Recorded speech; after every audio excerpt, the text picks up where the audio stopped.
saying is a setup that's been pretty consistent for me is taking LREs off of levels and then combining them. So like at 10:08:35, there was an OD setup coming off. There was a mini magnet and a PA. Typically, I like to see where it goes past the level, lays like a 30 tick mini magnet or some OP right on that level. But this was an LRE setup combined with an OD setup. So looking at the LREs and then layering on a few more confirmations to that trade to give it a little bit more probability on your side.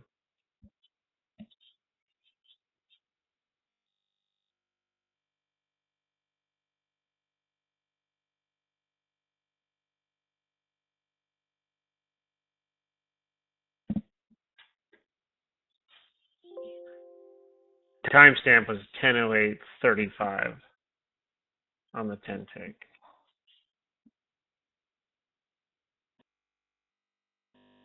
I had entered into simplicity and then retraced, and then I got in on the OD reversal leg.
What does the 30 tick only make sense? Is that what you're asking?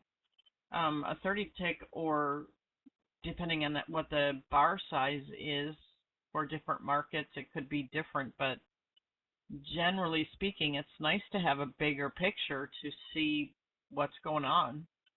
If you're not looking at it, it doesn't pay to tax out your computer with extra charts. But if you use it and pay attention to the bigger picture, then I've been trading with 30 tick chart on any market I trade for 9 years. I learned pretty quickly I wanted to see a bigger picture, and then I like one bar of order prints on so I can see that picture too.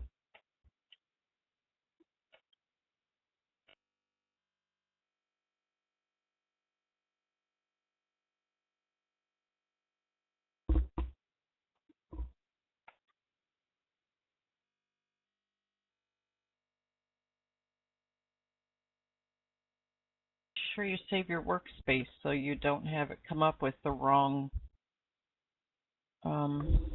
market again. The wrong expiration, I mean.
Wow, NQ is really jumpy. Not a good place to be playing right now for Sniper.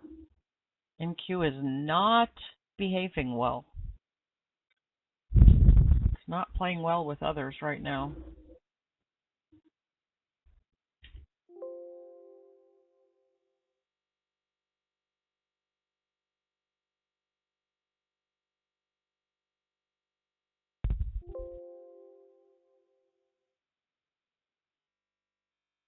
Patience is key here.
RTY it came within, let me see.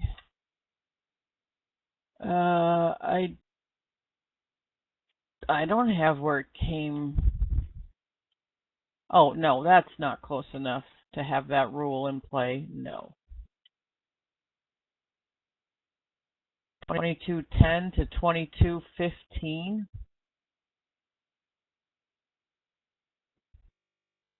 No.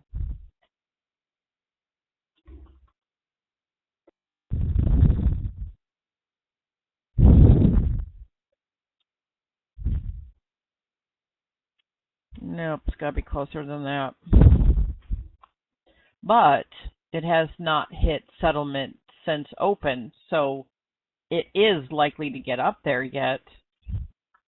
It's more likely than not, but it's not telling you anything else. So at this point, you don't know much else about it.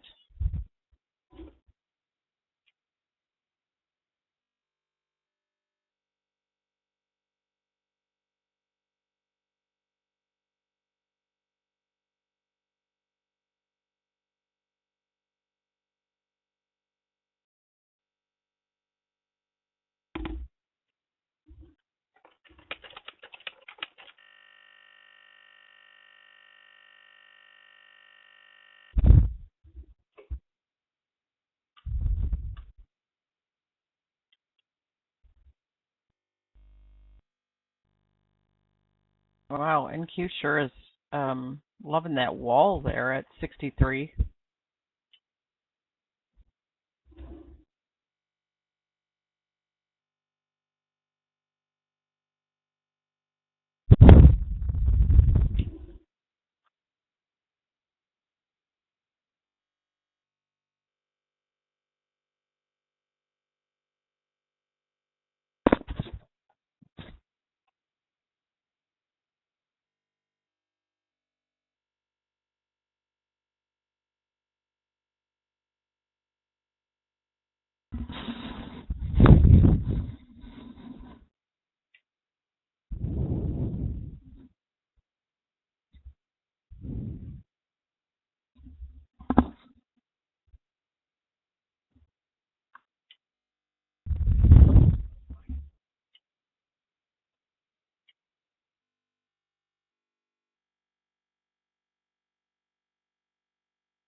I don't know.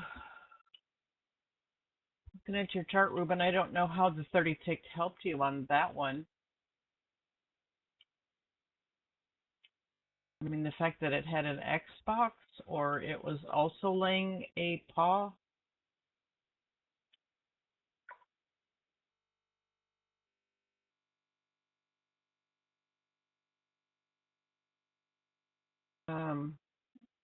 But the paws were pretty close together, so that looks good. You're going into a hole patch. That's not so good. There's definitely a lane 2. There was no lane 3 about it. And it was a lane 2, but it was... I'm not even sure that was valid, actually, because it would have to be an FTX. It's not really anything besides an FTX there. It looks like the mini magnets are too far apart to be an ETX, and an FTX has to go with the trend with DR. And DR shows red, so I don't even think that was a valid setup. Now that I look at it.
The ODD being smaller than, it has to be below 75%. I think that's the number. But it still has to be a valid setup, and it really wasn't. It was just a plain TX, but boy, not even being filtered, that's really iffy, and there was nothing else special about that. So not the best choice. I mean, it worked for you, but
cheat sheet says below 80, no DR is required. That might be for a plain TX, but a plain TX is like your least, it has the least probabilities in your favor. It is the weakest setup because it has absolutely no confirmations. It's, yeah, it's just, I can't say if, I don't know, because I have never taken a plain, I've never taken those because they just aren't, the edge is not sharp enough for me with those. So I've just never taken those. Those are for the people that like to grind the market and just be in a trade all the time. And that's not me. So I can't personally tell you if you're right or wrong on that belief. If it's below 80, no DR is required. I couldn't tell you, but I don't. I sure wouldn't begin to think about taking it. But that's.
I would, Eric, I would tend to look, if you're looking, I'm assuming you're looking at Ruben's charts, um, his screenshot. And if you look at the 30 tick, it is a clear downtrend. It's just at the end, it's chopping, which is kind of normal before it changes position. So I kind of would expect a change in position there to go long, maybe after it's chopped a little bit, but it just wasn't. It just doesn't. I don't know. To me, it doesn't look like a valid setup. But if it is in chop right in there, it is rangy at the end of the trend. So I don't know. It's not my strong area, really.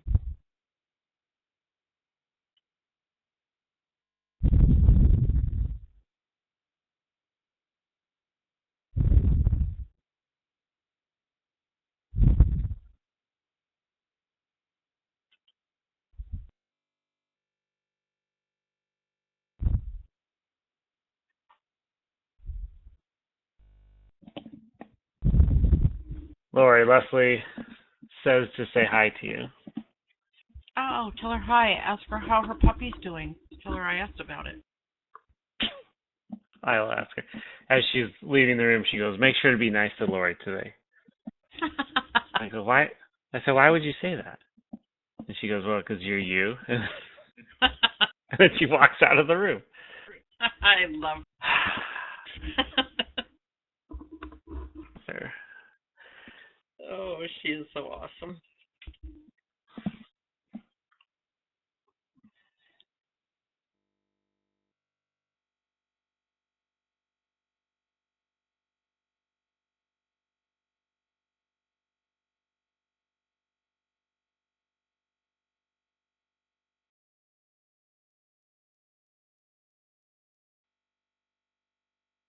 Yeah, I think I said it, but if I didn't, tell her hello back. I will. She was teaching today, so she's leaving a little bit earlier. Yeah, you will see her later in the day, I think. Most likely. Oh, yeah. Right? Just don't forget. That is the plan. That's a good plan.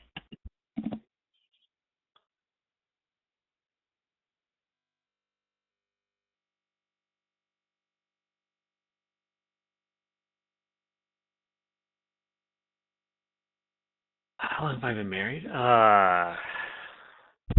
Good question. So long he can't remember anything else. That's just a pause to me. 22 years? Yeah, 22 years. How long does it feel like I've been married? That's a better question. Just kidding. At that time, it probably feels like your whole life. I know.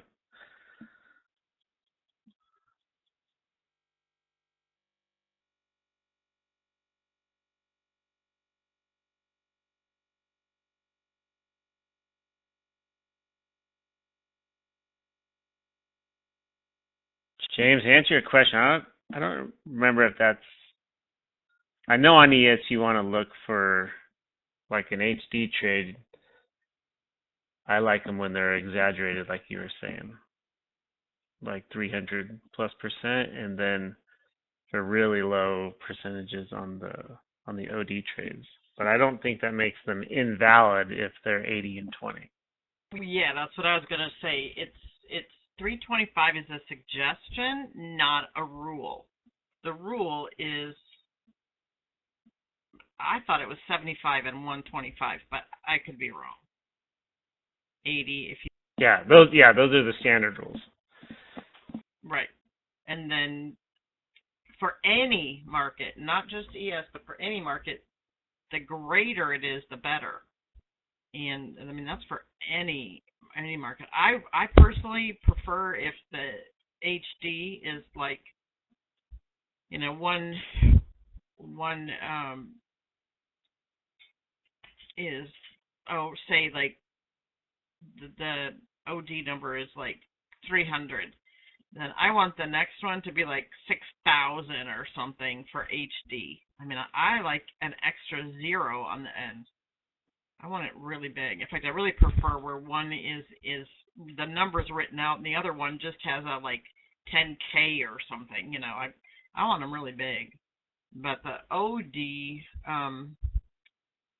then I look at different things for that too. I want it way different than just 75 or 80. I want it a huge difference,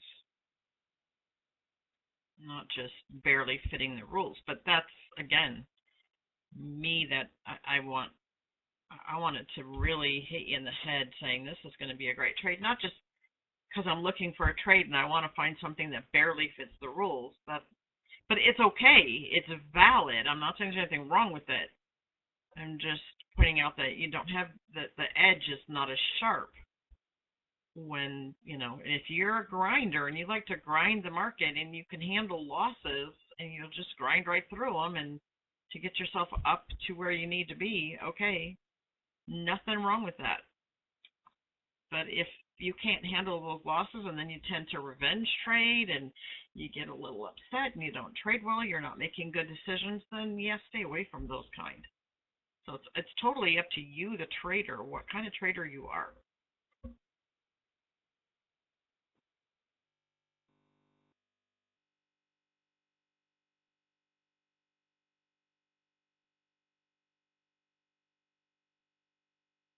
I used to think that I was a grinder, but the longer I would grind the markets, the more loosey-goosey my rules got and my discipline got. You like grinding, you got ground up. That's what happens a lot of times to people that grind the market. Some are really disciplined, but if you're not, don't grind.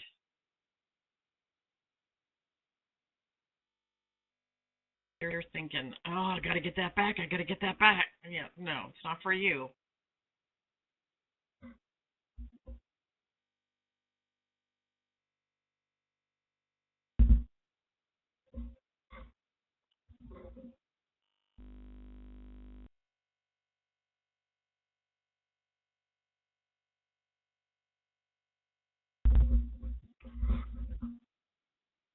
No, Luke, I think every single trader, nobody starts trading knowing what kind of trader they are. You gotta figure that out, and every trader has to figure that out for themselves.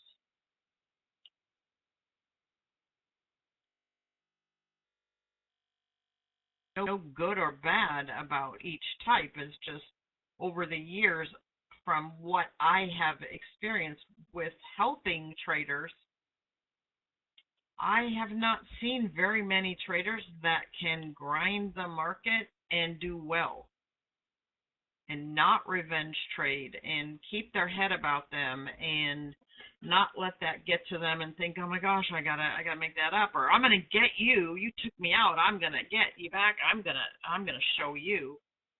I mean, you might not be consciously thinking those things, but most traders are. They don't like being stopped out.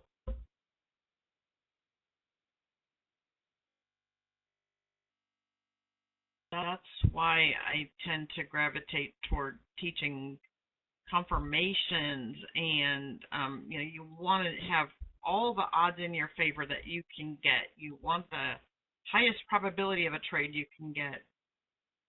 I mean, you have to first learn those basics, and you got to trade that for a little while at the very least, so that you understand what you're looking at and what you're doing.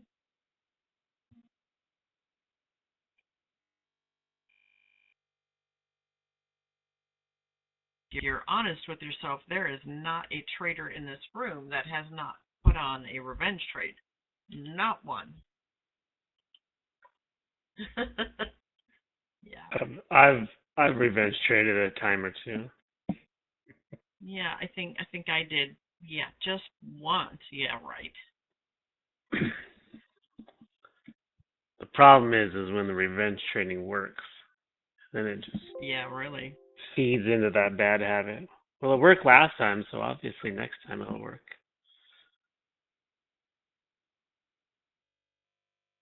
That's, I mean, it's really important to learn the basics, but that's why when you put a setup in, I always try to point out what could have been better or worse, or what was the good and the bad and the ugly on that trade, so that you can learn a little bit more each time.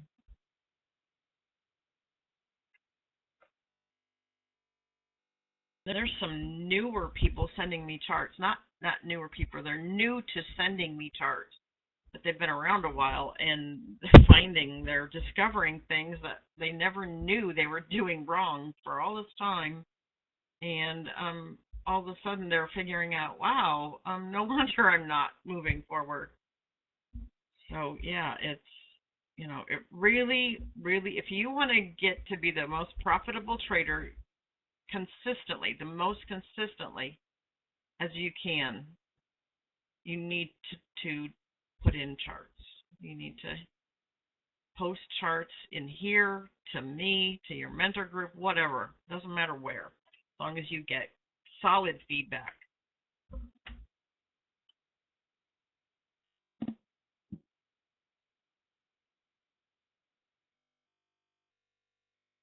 How do you get over it? Because you're still trying to figure that out. Okay, I got some ideas for you, Jeff. Allow yourself no more than 3 trades, not 3 wins, 3 trades. Restrict yourself. If you're revenge trading or doing stuff like that you shouldn't be doing, restrict the number of trades you allow yourself to take. And then if 3 isn't enough, then restrict it down to 1. I'm not taking forever, just for till you see what you're doing. But what happens when you restrict your trades is that you're picking better trades. You're picking better setups because you don't want to waste one. And it's like, well, geez, 3 trades is nothing. Well, to me, 3 trades is over trading because I don't usually trade 3 in a day. But literally, I used to allow myself 1 trade, and I'd make myself pick the best one. I'd look and I'd go, nah, it's going to give me a better one than that. That's not that great. Certainly it's going to give me a better, and it usually does. And if you miss a really good one, well, that's okay. Then there will be another one. But that's what works. I mean, I've been helping traders for, I can say, about 9 years, because the first year I was learning myself so much, but a long time, and it works. It works if you restrict yourself and you just don't allow yourself to take that many trades. And if you do, if you take a 4th trade, shut your computer down. Just walk away, or even worse, turn the feed off for your charts and stay in the room and watch the room charts. If that's not punishment, nothing is. But you really have to, you got to develop that discipline, and there are different ways to do that, but that's one of them. Yeah, Jeff, it's really got to be a conscious decision. Are you doing this to be a professional trader, or is it more of a hobby? If you're doing it to be a professional trader, I don't know what you do in your professional careers as far as a 9-to-5 job or whatever, but I'm sure you're great at that, really disciplined, kill it in all other aspects, of that job. And you got to bring that discipline and that mindset to trading. Because if it's just a hobby, it's so easy to just trade outside the rules and not have any real system in place that, consistently nets you, profit long term. And once you start treating it like a business,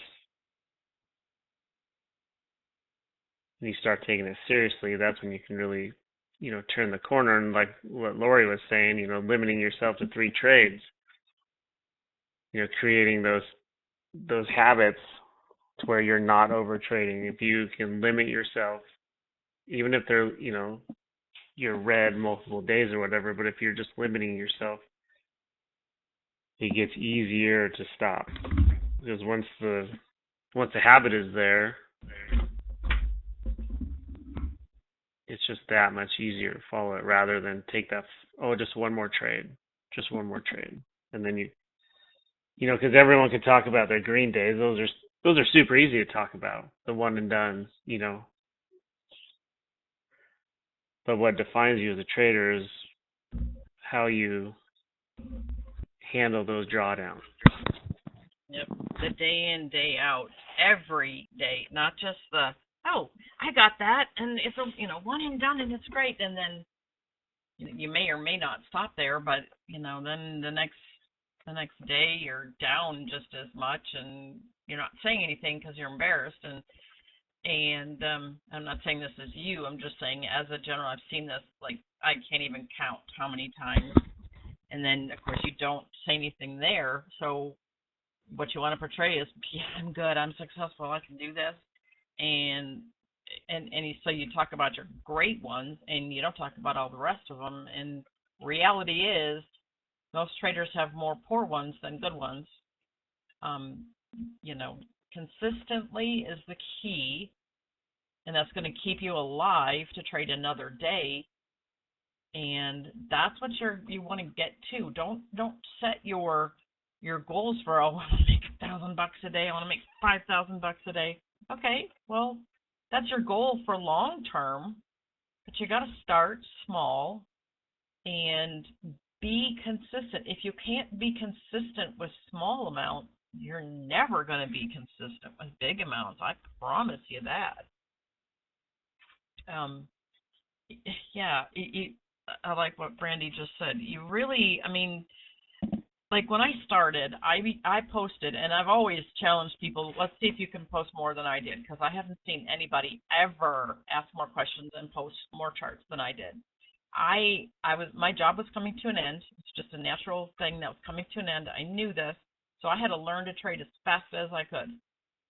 So Daryl always said, ask questions, ask questions. Well, when I first joined, I was like, oh, if I knew a question to ask, I was so overwhelmed. And I was like, if I knew a question to ask, I'd ask it, but I'm so overwhelmed, I don't even know what to ask. So for those newbies that are thinking that, yeah, I've been there, I've done that. And then once you just kind of hang in there, go each day, learn something new, and go over what you already know. And I started posting my charts to Daryl. I'm like, here, is this right? And oh my gosh. I remember posting him a bunch of charts on a Sunday morning. I was just going back and looking at past things and trying to understand, the next thing I was learning. And so I sent him, dozens of charts, and he's looking at them, he goes, okay, I sent him in Skype, and it's a late Sunday morning. And he said, okay, if I don't respond, I will in a little while. Don't get discouraged, because, I will. I'm at brunch with friends after church. I'm like, why the heck are you checking my charts now? And he said to me, because you're sending them. And he's answering my questions because you asked. And I was just blown away. But I get that now, because it's like when people ask questions and they're posting charts, they want to learn. You don't want to be the one to slow that down. It's so awesome to be able to help people who really want to learn and really are serious about doing this well. So that's where we're coming from. We anybody that's been here for long enough that we can answer your questions, we're happy to, because you don't come out of the box. You don't go through boot camp and know everything. I don't care if you've been trading for 10 years, before somewhere else or doing it. This is unique, and if you don't ask questions, you're not going to be successful. Or let me rephrase that. Chances of you being successful and consistent are very slim.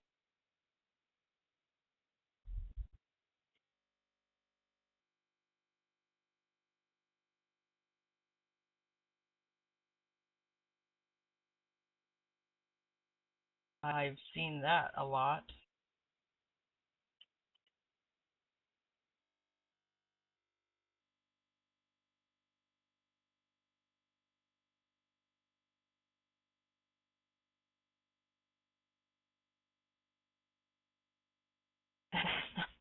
And we love you guys back. I mean, that's why we're here. Otherwise, I mean, I got to admit, I have not, I think one day the room wasn't working or something, but I mean, most in 10 years that I've been trading Apex, I have never tried to trade by myself not being in this room. Never. I cannot imagine it. If I'm not in this room, well, I'm not trading. I mean, I'm doing something else because I can't. There's even like something as little as some news event, some world news event. Somebody else has on some CNN or whatever it is. They have something pulled up that I don't have pulled up. So even just as a team, somebody's got something going that you don't, and they can put information in here that you don't have that can affect the day. I mean, 9/11 happened. Well, I mean, that's a bad example, I guess, because that was pretty major. But still, um, you know, when that first happened, somebody was watching it and could put it in here that some big event just happened, and that can go with anything. So being in here for just knowing more what's going on around us is a big thing. But then posting questions. Did I do this right? And sometimes it'll start a discussion that can turn into a whole quick class or something, and it'll help a whole bunch of people that you are smart enough to post the question, and there's a whole bunch of people going, whoa, I'm glad that you posted that question, but they're too embarrassed to say that, so they don't. But yeah, yeah, the only reason that you will see a question that I don't answer personally, I won't answer if I don't know. I might tell you. I'll usually will tell you I don't know, but cause I don't been here 10 years. I don't know at all still. But if I don't know the answer, I'll usually tell you I don't know, but I might let it go and see if someone else is going to answer it. And then by the time they doesn't get answered and nobody's answered it, then it's like scrolled up on my screen and I've forgotten about it. That's why you need to ask it again sometimes, because sometimes personally I don't know, and I just will wait and see if someone else will answer it. Or we're trading too at the same time, so everybody's trading, and so they might not be looking right at the messaging screen there right when you post your chart. And for me, I see a lot more than just the chat. And so my chat scrolls pretty quickly.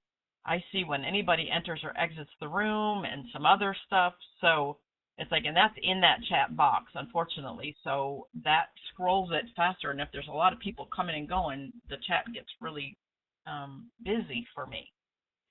So,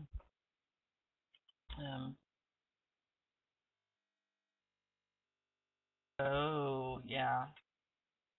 I mean, there's a lot of different, you have life experiences that you're bringing to trading. So some of those are positive and they help your trading, and some of those are not so positive when you look at trading. Like, for example, you got to fix it. I mean, that makes sense to me big time. And so you just really have to consciously say, okay, I'm going to do this. And if you post every chart, and that can be literally in here in your mentor group, or to me personally, if you post it in Skype, in my own Skype, that's fine. Whatever works, that will help you get to be a better trader. If you're not willing to do that, well, good luck. I mean, I'm not saying you can't, but I haven't personally seen it happen. That doesn't mean I've seen every single person's journey, but I've seen a lot of people. And then sometimes after they are successful and consistent for a while, they'll back off, and you don't always see them in the room as much because, they've learned to do what they do. Like for me, this is what I mean by this. They've learned to do what they do. for me, I like my lane 4 no-brainers. So I've identified what consists for me of those no-brainers, specific setups. And we always tell you, get a trade plan. Make it, write it down. Write your setups down that you see the most that work for you. I mean, some people will tell me, oh, I can't take third bar slings because every time I do, I lose. Okay, there's something probably about that third bar sling you're not getting, and that's okay. So if you find that you lose a lot on that one, and that's an example because that's probably the biggest one that people have problems with, well, then do not put that in your trade plan. You don't have to trade every valid setup.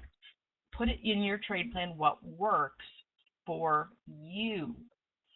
Some people love an ETX that goes with Simplicity. They see an ETX and Simplicity agrees, and they only have Simplicity pulled up on the room chart. But if there's a valid Simplicity and they see an ETX, they're going with it. And they do very, very well with that. I mean, there's a lot of different little quirky things that you can do that make it your own. Put that in your literal written trade plan. That will hold you accountable at the end of the day. Did you stick to your trade plan? Did you take only the trades that you said you were going to take, only the setups that you said you were going to take? That helps cut down on revenge trade and I just need one more trade and all that kind of stuff that gets us into trouble because we've all done it. And if you say I never have, then yeah, you're lying to yourself. And you're only hurting yourself on that one. So you have to be very, very brutally honest with yourself. It's not always fun.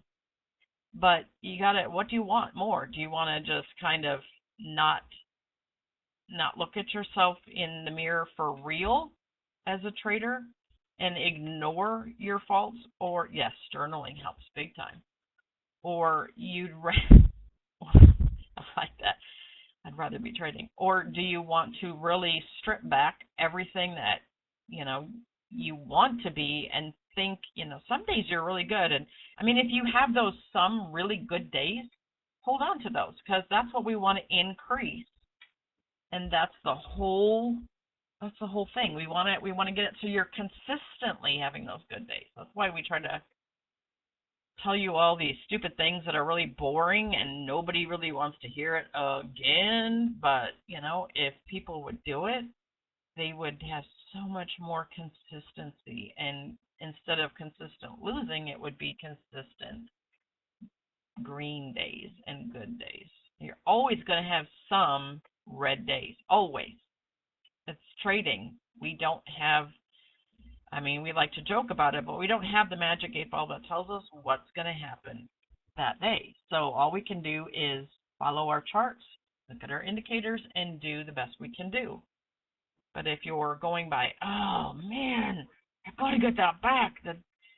They just stopped me out by a tick and then went in my direction. I'm so mad. I mean, we've all had that happen.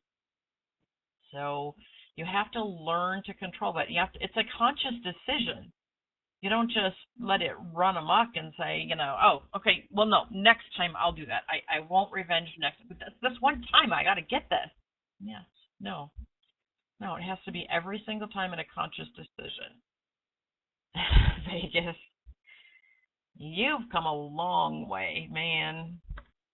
I got to say, when you first started, the comments you used to put in here, I'm like, oh, man, this guy's got a long way to go. And then you did get really good. So, yeah, congrats on your journey. And let me tell you, in case you think that trading journey is a straight up, like going straight up one direction, no retraces, yeah, you're wrong. You don't just constantly get better. It definitely has. You have moments. You'll have a week. You might even have a month where you're just doing stupid things and you're not. Maybe you've got a kid that's sick. Maybe you've got something going on that's stressing you out that you don't even realize it's bothering your trading. It's amazing. I stopped trading for I don't know how long when I was taking care of my mom in her final days. I literally had her here And I finally I had to stop trading because I was doing stupid things. I was stressed out. I couldn't handle trading. I mean, my mom was really good about it, and she's like, okay, I won't bother you while you're trading for your 2.5 hours in the morning, and you can trade. And I'm like, okay, that works. I'd get her all settled in, and she was fine. But just the fact that it was such a stressful time, yeah, nope. I had to quit. I had to stop. I didn't even bring my charts up after a while because I couldn't do it. It was causing me to make poor decisions. So if you've got something major going on or you don't feel real good, I have a real tough time during my allergy season that you guys just saw me go through, and this was the best year I've had in a while, but I still had, I mean, it's the best year I've had since I had allergies, actually, but I still had days where I woke up so tired and drained, and it's like all I could do, I didn't get out of sim those days. I would do my best to call out stuff I saw happening, but it's like, yeah, I don't dare even try to take it because I just I make poor decisions, or my reflexes aren't as fast to get the order in, or if something goes wrong, I can't. Like if the positions get desynced, so to say, they're out of sync and they don't. One wants to go the wrong way, and my reflexes aren't good enough to grab it fast, and I can lose more money just not reacting fast enough. And so, anyway, I just want to, kind of point out things that make it tougher for you, and you have to be aware of when these things happen. You got to back off. I mean, if you want to trade, still trade, but don't mess your accounts up. Trade in sim and just don't turn the copier on that day and just trade in sim, and you can see how well. Then if you're in sim, a lot of times you do make better decisions because you think, it doesn't matter. Trade it like it's real.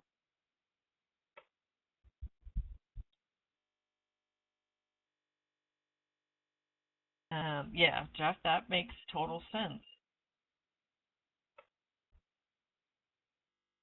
Yeah, and Greg said it's a constant working on yourself, but you have to consciously do it. It doesn't happen automatically. It doesn't just, oh, you can have the best system that wins 100% of the time, and I guarantee you'll mess something up. You will not win 100% of the time. It's just the nature of trading.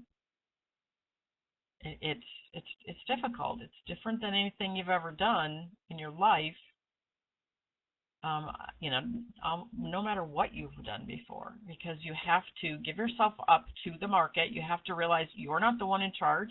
You don't know what's going to happen. Every single trade you take can go either way.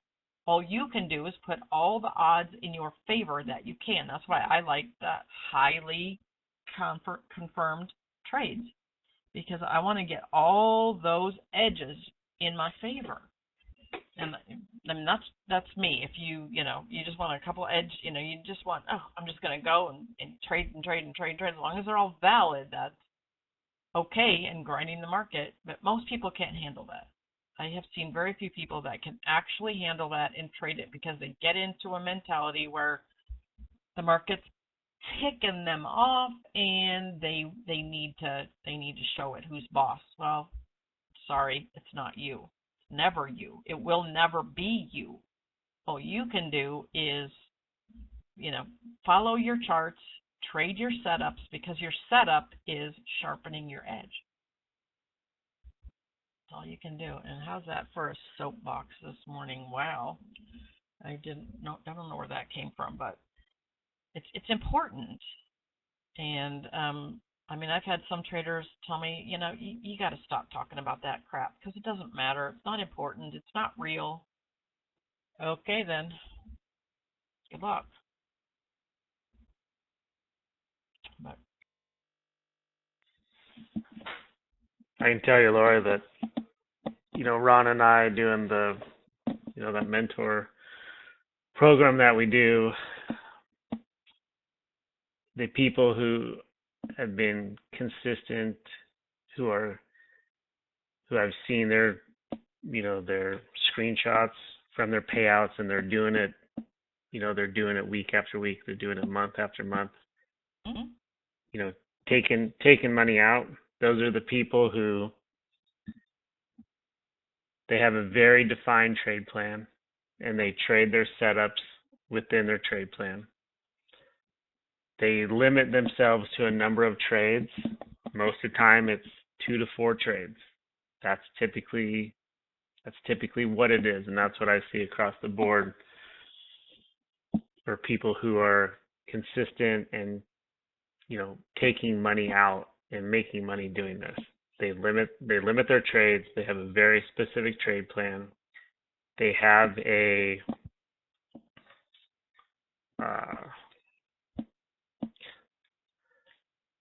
account sorry.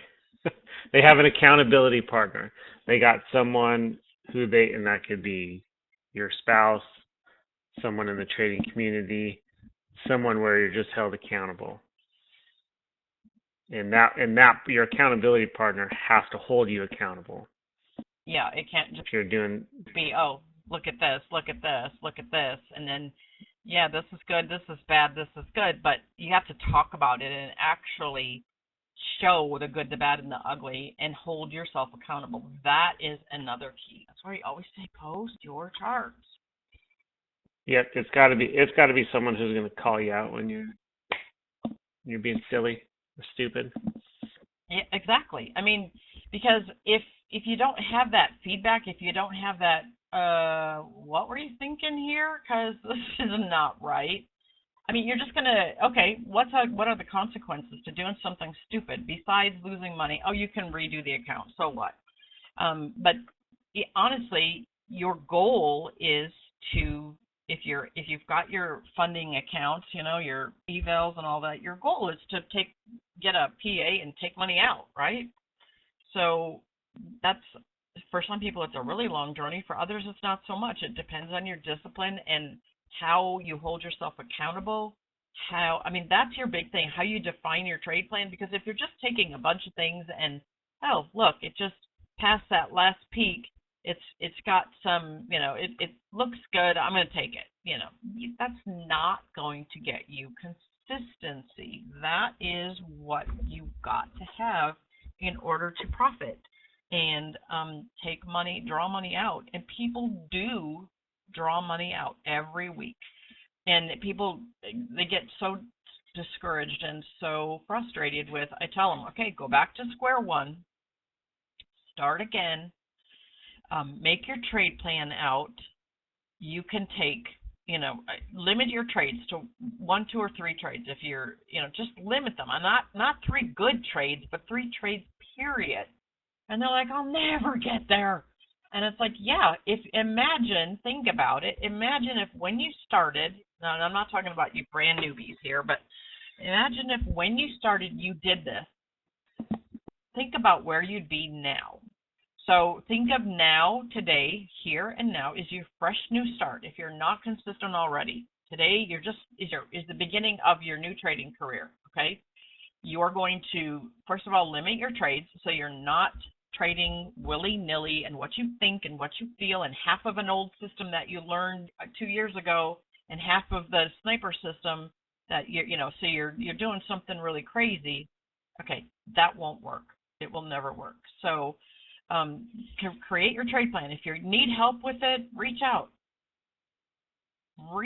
You can, I can put my Skype in here if you want. If you don't have a mentor group, if you're on more than the free beginning free trial, then you should be in a mentor group. And the mentor groups, no matter if they're the free ones that I offer or the paid ones that Ron and Thor offer, then it doesn't matter which ones. You're going to get out of it what you put into it. If you just sit there in the background and never say anything, you watch the combos, yeah, why bother? Why are you in there? They're meant to be a place where you have access to answers to your questions, to, okay, is this, I'm not sure what to do about a trade plan. I'm not sure what they mean. What, can anybody help me? And somebody is going to reach in there and help you out. If it's not me, there's going to be somebody else. And so really, it's so important. If you truly want to do this, you can. Anybody can. You have the keys to the kingdom.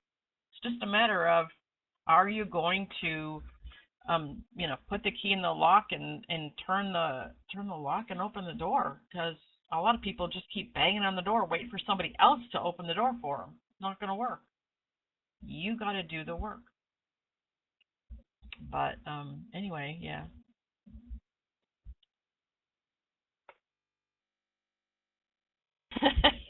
Well, stop doing that. And what's weird is that, why is that so tough to just stop doing that? Because it isn't easy.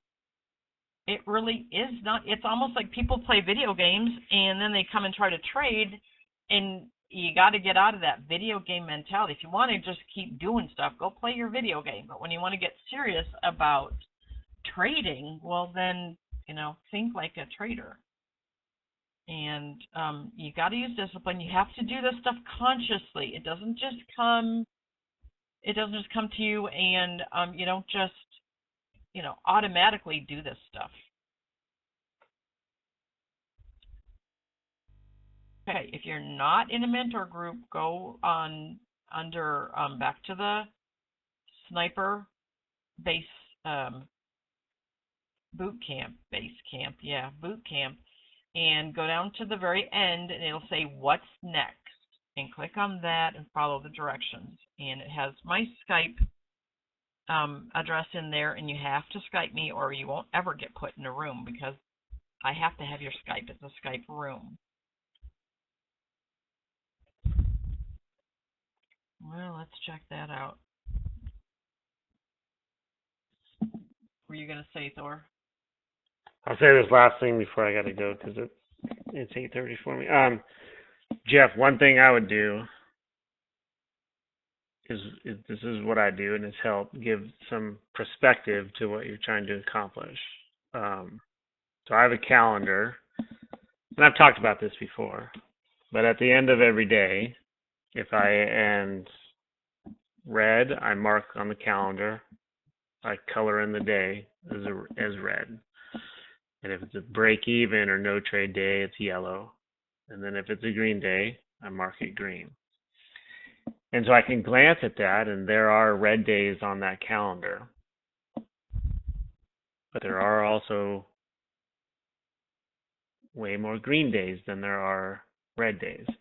And so when I'm in that moment where I'm at, say, a max loss day or struggling or whatever, I can look at that calendar, and that gives me perspective. Like, this is just a small blip in the journey, right? Maybe I'm going to have a red day, right? But I know that if I just keep to my trade plan and keep to what I'm doing, that I'm going to trend upwards. And so the red day, yeah, it sucks in the moment, and yeah, it matters. We want to limit those red days as best we can, or limit the drawdown.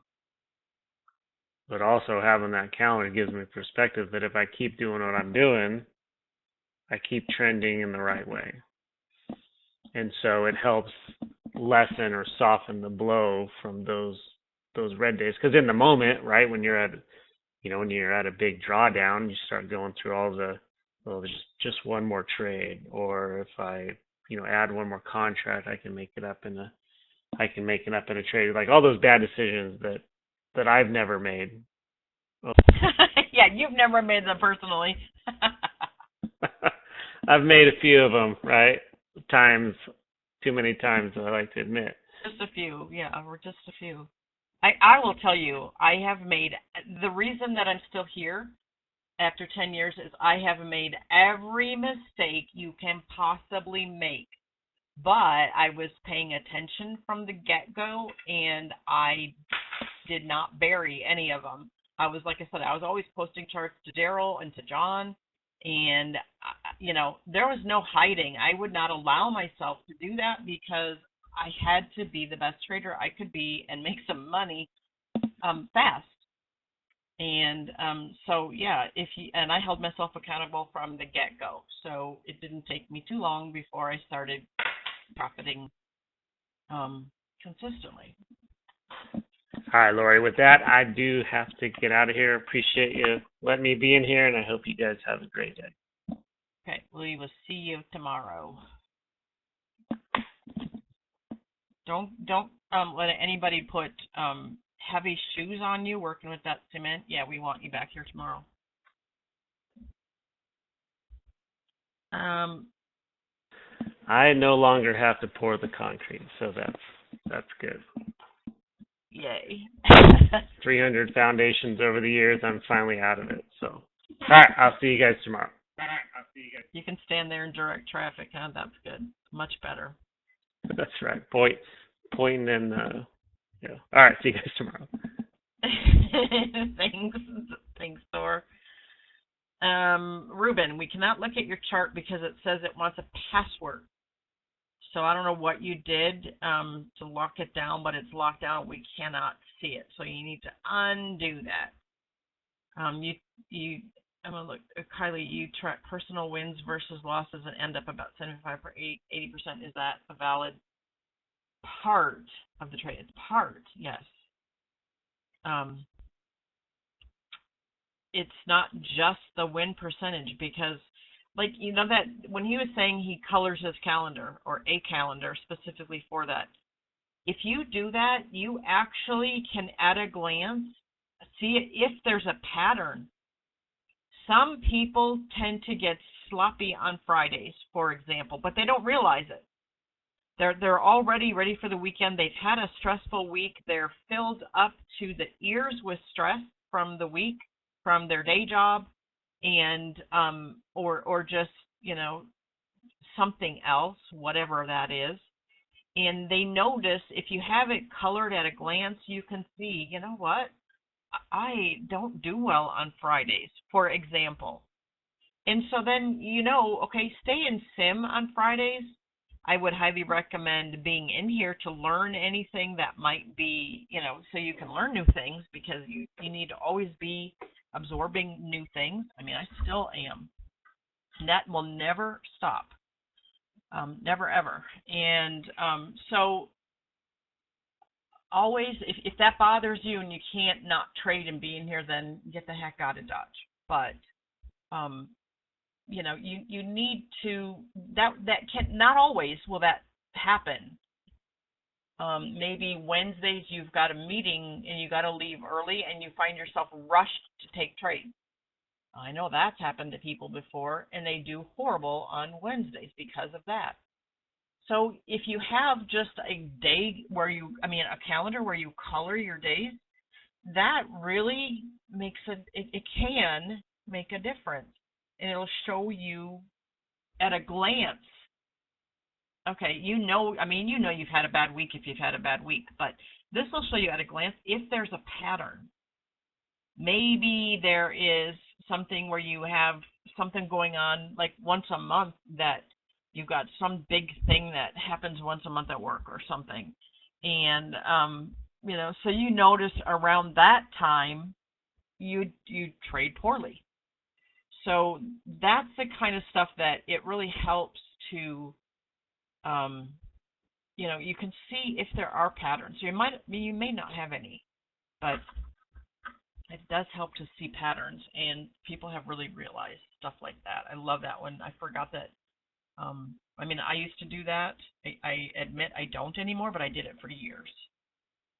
Even at one of the live events, Daryl gave out calendars, and they were to keep on your desk for trading for that purpose. Okay, so yes, that one we can see, Ruben, and then we have Luke's to look at. Okay.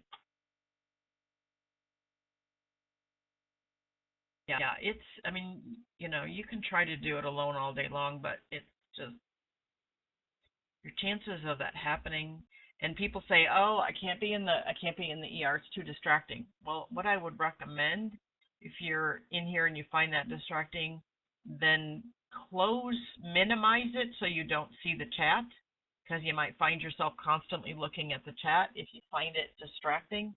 And just, that's why I try not to say much normally. I'm kind of breaking that rule right now, but I don't say a whole lot unless we're waiting on something, like we're waiting for some news to pass or something.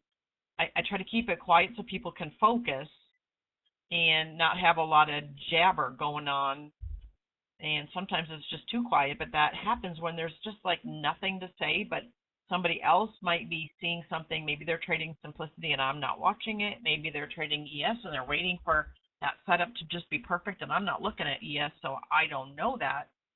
And so anyway, that is another.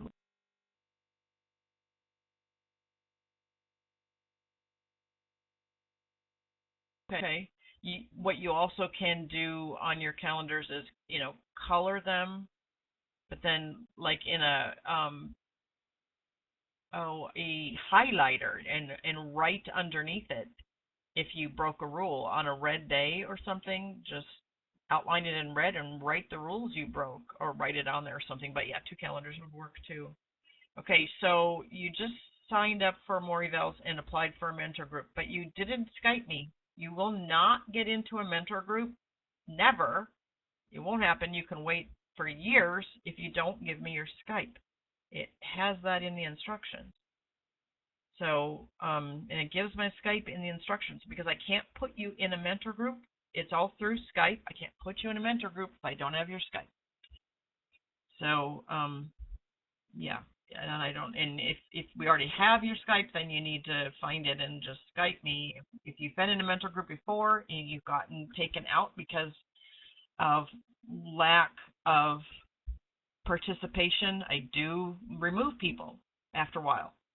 And you can always just, if you life happens, so sometimes people stop trading for a while to deal with whatever's going on in their life. It happens, like I was just saying about when my mom was sick. And so if I boot you out of that mentor group because you've been too quiet, or even maybe I got you mixed up with somebody else who's been quiet, I didn't look back and see, oh yeah, you are really active. Oops, my bad. It happened. Just Skype me in my Skype and just say, oh, can you put me back in? Sorry, you put me out by mistake. Okay, no problem. I will do that and put you back in. So okay, I got your Skype now, Matthew. I will fill that in later. Or I'll do that later.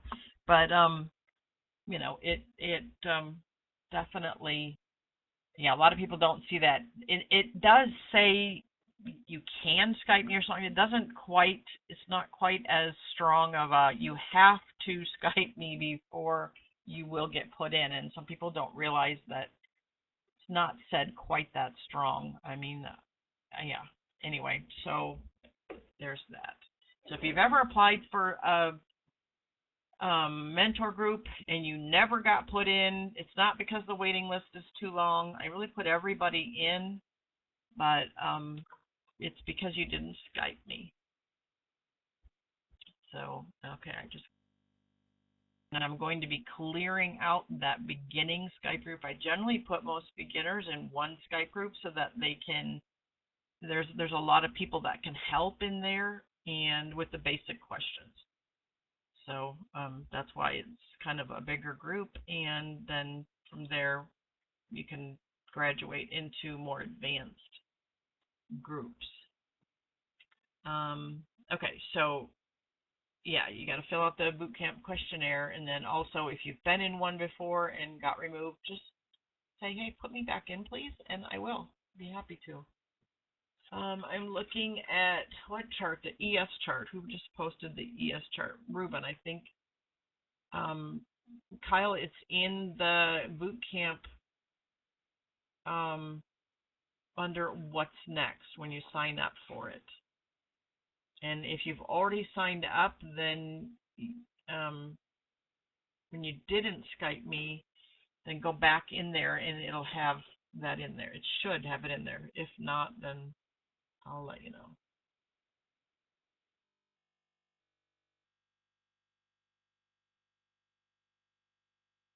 So I'm looking at this chart, the ES chart. Whose is this? I think this is Ruben's chart. I don't. Oh, it was a third bar swing. Okay, yeah. Okay, Ruben's chart was a third bar swing in ES. Okay, I gotcha. It just took me a minute to focus. Sorry about that.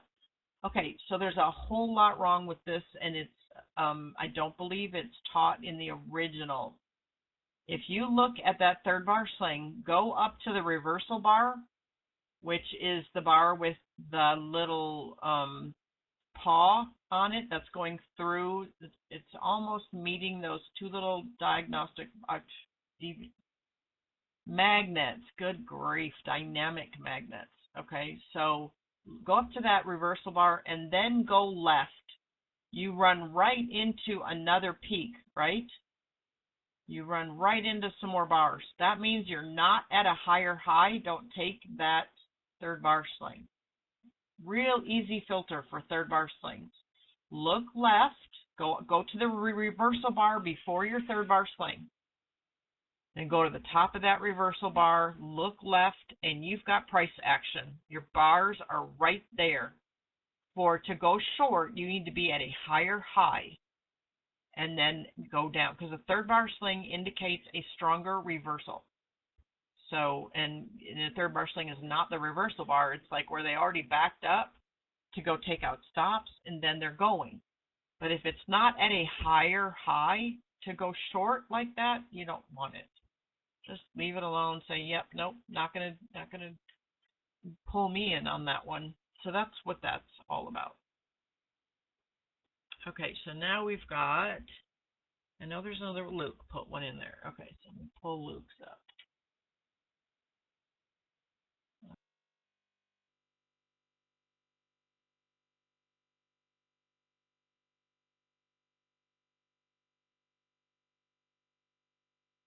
Was a cluster.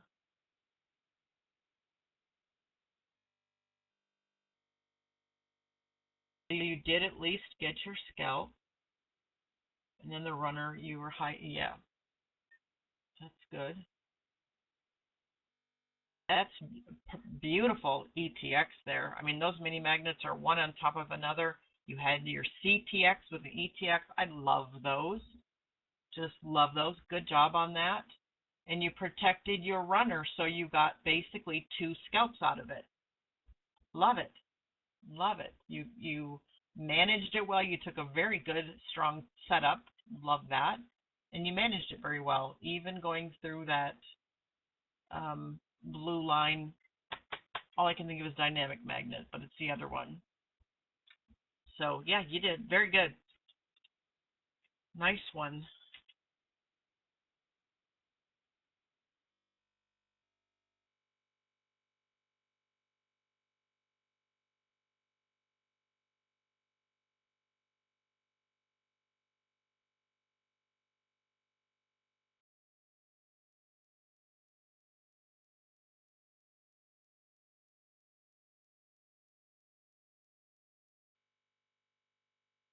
Any other questions? Well, I mean, I got to say, I didn't take one trade today, unfortunately. I got a little Jabberwocky there talking, and so it happens. I definitely never stress when I don't get a trade, because yeah, I might have missed a great day. I don't know. I wasn't really watching, to be honest, and yep, I might have missed a fantastic day. But you know what? It's not the only day. There will be more, and I just do not allow that to stress me out. My most favorite setup. If I had to pick one, it would definitely be a CZTX off a first bounce off a hole patch. Would be my first favorite trade, I think. Sure. And didn't you have one of? I think you had one of those in your charts yesterday, if I'm not mistaken. I could be wrong, because I mean I'm looking up a million charts, but it seems like I saw one, a CZTX off a hole patch, the first bounce off a hole patch. You did, yeah. I was thinking you did. I mean, you are definitely on the right track to seeing these really good ones. I mean, you just need to transfer it from, looking after the fact to seeing them real time. I got to tell you guys, Sai has been posting charts every day. She's kind of determined what setups she wants, the best of the best, and almost all of them are CTX or CZTX, and just They might be an ETX with it, they might be an SLZ with it, but she kind of requires a lane 4, which is, I love that.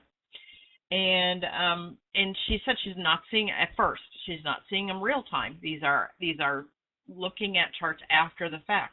That is how you start to get your brain to see these setups that you like the best. And then eventually, when those setups come, your brain's getting used to seeing them, and it's going to process that and tell you, hey, we got one. And those are the ones that you want. I mean, I got to say, she's doing everything right. She's serious about making money. She's serious about making this her next career. And she posts all of them, good, bad, and ugly.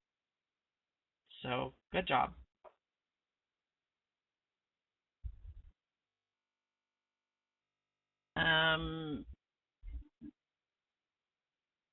Are you putting them in here? I don't know how to say your name. I'm sorry about that.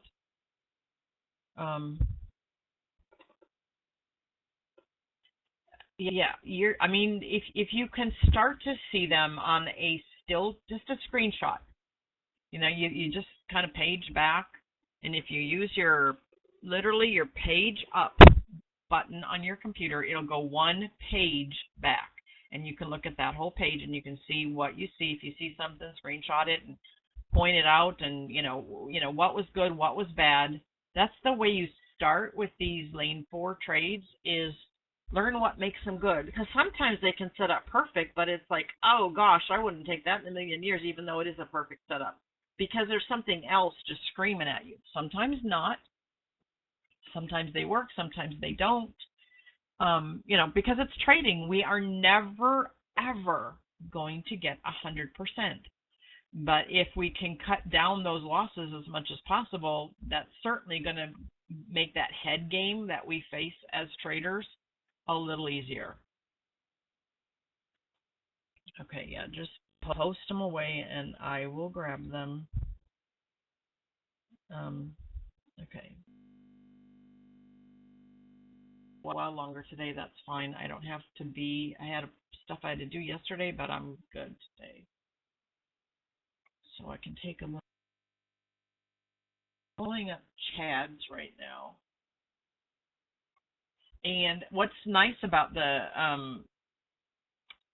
mentor groups is that I'll come in and make a comment, and even this morning it happened. I made some comments and someone's like, well, yeah, but what about this? And I was like, oh, I didn't even notice that. Oopsie. I was so focused on one aspect of that trade that sometimes I just, I don't see it all. Just like everybody else, I don't always get it 1,000% right the first time. So that's when you get a few different perspectives from traders that have been around a while. So that's kind of nice. OD, yeah, I don't care about the OD, honestly, but it's got an SLZ that's almost part of a crash, which I really like. It's got the CZTX, which I love. I love that trade. The problem with that is that it could go test up above that ZOI. Too many initials. I get tongue twisted after a while. And the other thing that I see on that is that there's a green eye block. And if you throw a green eye block in, if your setup has a green eye block in the bar, that light green, lime green line that's going through the ZOI and the cluster, it's kind of like throwing a huge wrench in your wash machine. It's not really good for it. So the double clusters I wouldn't even worry about, to be honest, because that CZTX with an SLZ bouncing off another ZOI is a really, really, really strong setup. So if that, it's a beautiful long setup. Okay, it's not long, going long. It's a beautiful, strong setup, but it does have that If you're looking for a reason not to take it, there's two things. One, it's against the trend. The other, it's got that green eye block. So it is a beautiful setup. Did it have an Xbox? I can't tell from the screenshot if it did or not. I just can't see it well enough. It doesn't look like it did, but that doesn't mean it didn't. If it doesn't have an Xbox, then I don't like it as well. But that lime green line, your eye block line, going through that can throw a monkey wrench in it. But when you get an SLZ where the ZOI is part of a crash, oh man, those things are awesome. And the fact that it's at the top of the bar is pretty much bouncing off that. And granted, it did have a little bit of space between the two, so it wasn't a real crash, and it did have that eye block. So if you're looking for a reason not to take it, that eye block right there is enough. But yeah. So if it didn't, I don't know if it made it or if it didn't. I mean, you caught it real time. So if it didn't work, that would be a good reason why it didn't. If it did work, then that's awesome. But you'd almost have to have because of those ZOIs so close together, you'd almost have to have your stop above that ZOI, which makes it almost too much risk and that's green ice right there. That makes it almost too much risk for what it's worth. It did go down quite a ways. Awesome.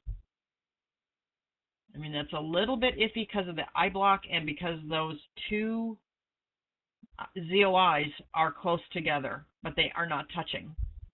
So that's the two things that are bad in that trade, but an SLZ, in fact, it used to be its own trade, an SLZ where the ZOI was part of a crash, but Daryl wanted to make it a little bit simplified, so he just that's just thrown in with the SLZ.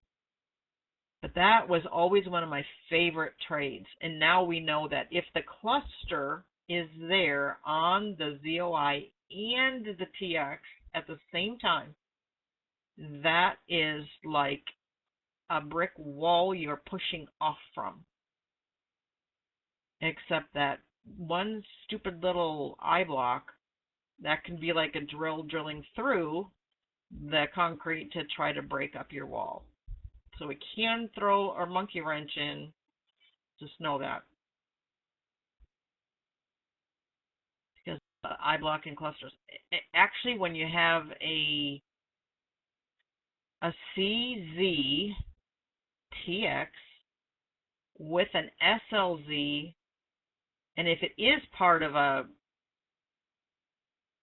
crash, and this really wasn't because there's space in between it, but if it is part of a crash and it's at the top of it's just placed in that area, I don't care what's below me. Honestly, but that eye block does throw a monkey wrench in it.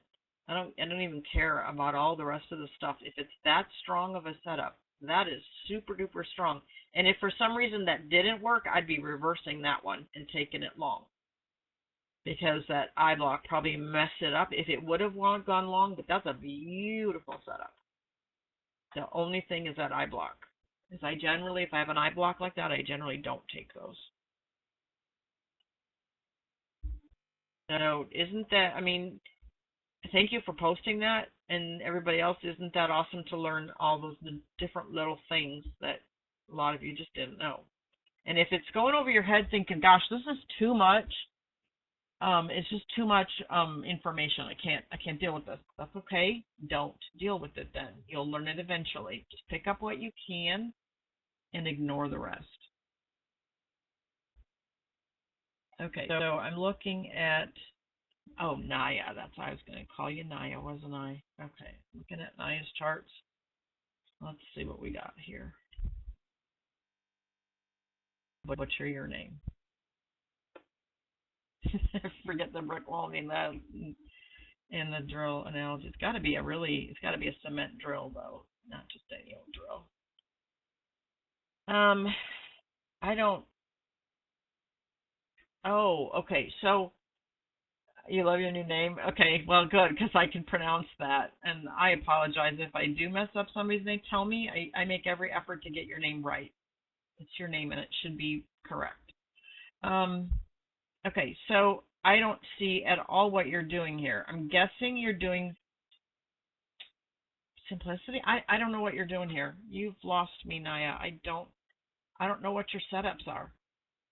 I don't know what you're doing. You got diagnostic bars, but you don't have the right template in there.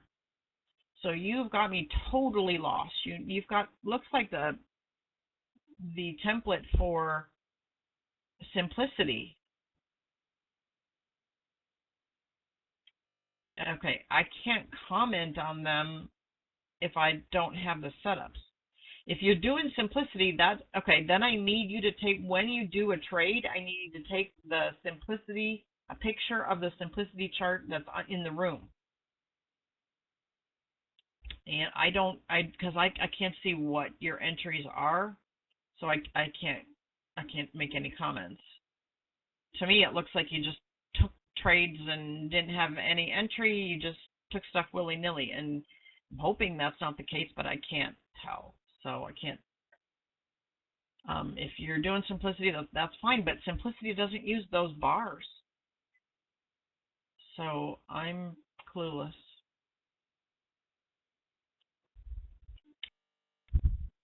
Yeah, I don't know.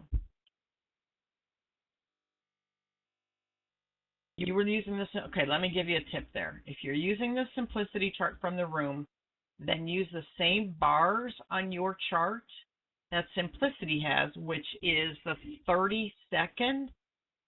And then when you see a trade popping up on the room chart, you can go over to the exact same bar and see exactly the same thing as on the simplicity chart minus the line. So if you are trading simplicity and trying to trade off the room chart, I did it for a long time that way because I didn't want that extra expense until I knew I could actually pay for that expense. So it's fine to do, just use the same kind of bars that are on the simplicity chart, and then you can actually go compare and then take your chart and the simplicity chart side by side and take a screenshot of that. And then I can get a better idea. I can't tell at all from the different types of bars or what happened. So I can't help you there. And my apologies on that, but okay. Oh, Jeff, I'm happy that you feel that way. I mean, believe me, I get blowback that says, you gotta stop talking about that crap because it doesn't matter. I know you think it does, but it's like, yeah, okay, whatever. I guess you can turn your volume down if you don't like it. That's what I tell them because it does matter. I don't care what they think. It does matter. So, okay. But that's one thing. I'm not chasing the trades. I'm not gonna let myself get in a tizzy because I missed a good one.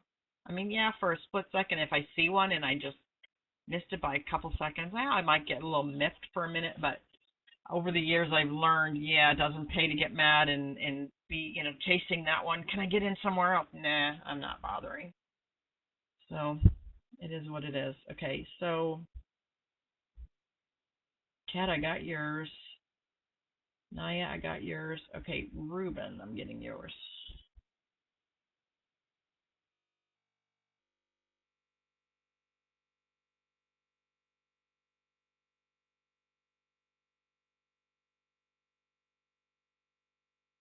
That was quite a pretty little trade.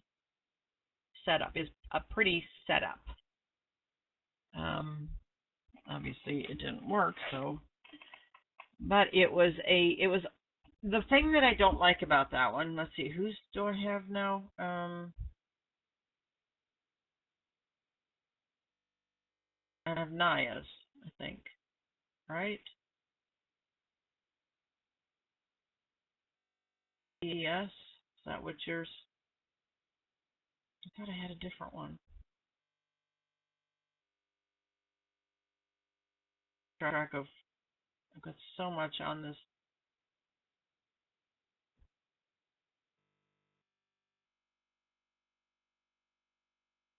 Yes, yes. Put your chart right over the top of like the sniper one in that screenshot, the green one above it, and then take the screenshot showing both of them. That would be very helpful. Then I could and change your chart to a 30-second. And I will mention that it's not recommended to do simplicity with ES. Just going to say that. If you found something that works, who am I to say anything about it? But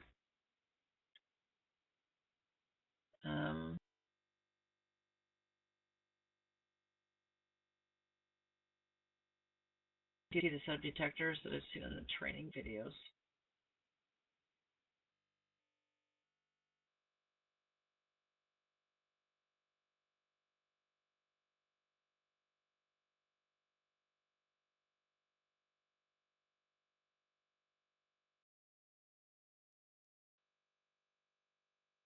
Okay, so I'm missing. I didn't comment on someone's chart. Whose did I not comment on? I don't know whose chart it is that I've got pulled up here. It's an ES one. It's yours, Ruben. Okay, thank you. I really got confused on what's what. Okay, so that was the wow. That was a pretty setup because it had the ZOI with the 2 clusters on it, and then your TX. What would have made it better was if that purple ZOI and those 2 clusters, or at least the 1 cluster, was underneath or stacked on top of the TX. The more they're spread out, the weaker your setup. And it was right there all together, so it's still pretty strong. But I'm just saying, I require them for myself. I require them to be stacked up on top of each other. If they don't do that, I generally, unless there's something else about the setup that's screaming at me, I want to find a reason to go short, then I would do it. Otherwise, if I'm just taking setup because I see one, and that's a strong setup, I would not take it because it doesn't have the cluster in the X box, and the ZOI is below the X box. But they're all right there touching together, so it's a strong setup still. The tongue twister. So on that one, it is so strong you could have reversed it to go long and get some of your money back. On the strongest of setups, you can do that, but you cannot do it on the basic ones or even a kind of a strong one. And if you're in doubt, take a screenshot and, hey, is this strong enough to reverse on? And then we can talk about it. And I can tell you why it is or it isn't. So, did I get everybody's chart? If I didn't, please repost it because, yeah, my chat is just a mess. It's really hard to tell.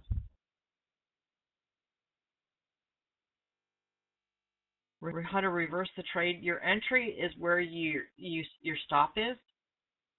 So when you get stopped out, you just immediately, well, I always put in a trade. I use a chart trader, and I just set an entry down where my stop was, and that doesn't usually move so fast that it will usually, oscillate just enough to get you in, and then you go the other direction. Because, okay, think about it. If the setup is so strong, I mean, and that one was strong. If it's so strong that it does not win, but it does set up and it actually got you in, we call that a whale, because it's a big setup and it's really strong. Okay, and if it's that strong of a setup but it still doesn't win, that means there is something pushing it. Something bigger than a whale, or a whale came in there and pushed your setup or something. Anyway, something bigger than that setup, which that setup is big. But if it's gonna lose, then that is bigger than that huge, beautiful setup was. So you can get at least, you can usually get 20 ticks on something like that, and you can get almost 1-to-1. You get almost back to break even. But that only works with the strongest setup. So I wouldn't try it until you've posted a few times and asked, is this strong enough to reverse because it lost? Because if you do that with a basic setup, or even one that's just a little bit strong, you could end up in chop. You just put another setup. You just put when you get stopped out, you throw a buy order in, like on that chart. It'd be you throw a buy order in to go that direction.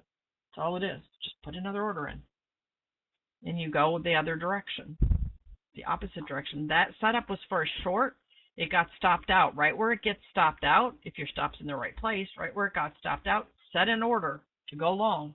If it goes so fast it misses you, kill the order and leave it alone, and you'll make it up somewhere else.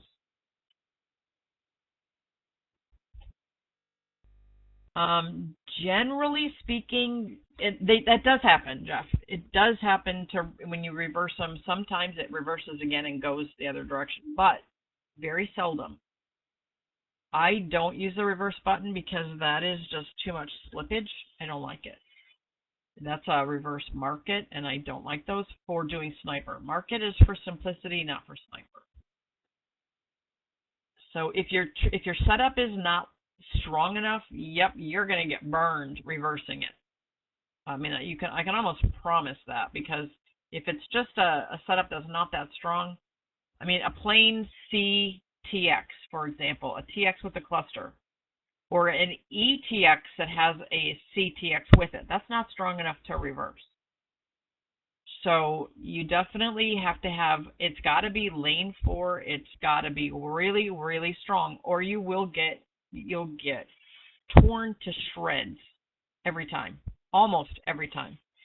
I mean, it's not a high percentage to reverse it if it's not a true in your face lane 4. And that's where Sai's been giving me all these charts with these lane 4 trades.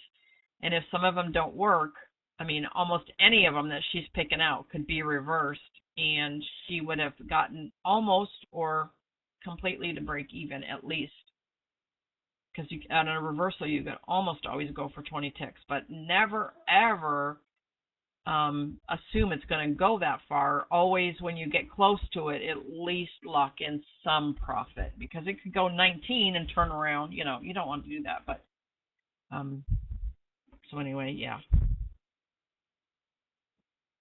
Your dog really wants to go. I'm surprised mine aren't chomping at the bit to go out, because usually this time of day they're like bugging the crap out of me wanting to go out. So yeah, in fact, one just got up now that I mentioned that. But yeah, I get that. And you're welcome, Luke. So any other questions before I bug on out of here?